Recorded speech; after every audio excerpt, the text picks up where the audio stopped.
ખેડૂતોના પ્રશ્ને રાજુ કરપડા શરૂ કરશે કિસાન સંકલ્પ યાત્રા। 19 થી 24 તારીખ દરમિયાન કિસાન સંકલ્પ યાત્રા શરૂ કરવાની જાહેરાત કરી છે। તુલસીશ્યામથી શરૂ થશે કિસાન સંકલ્પ યાત્રા। આ સામાજિક રાજકીય સભા નહીં હોય, ખેડૂત સંગઠન માટે કામ કરવામાં આવશે। રાજુ કરપડાએ આમ આદમી પાર્ટી ઉપર પણ પ્રહાર કર્યા।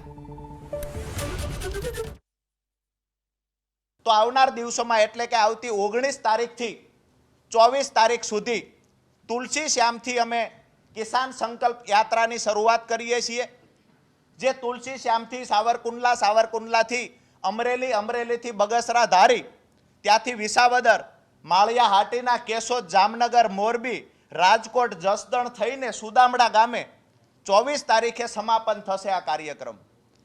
આ કાર્યક્રમ દરમિયાન ખરેખર ખેડૂતો માટે શું કરવું જોઈએ, ખેડૂતોના પડતર પ્રશ્નોનું નિરાકરણ કેવી રીતે લાવી શકાય, આગામી દિવસોમાં કોઈ પાર્ટી સાથે જોડાવું કે પછી ખેડૂતો માટે અલગ જ રણનીતિ તૈયાર કરીને અલગ રીતે મોરચો ખોલવો, આ તમામ બાબતે ચર્ચાઓ થશે, તમામ બાબતોના નિર્ણયો લેવાશે।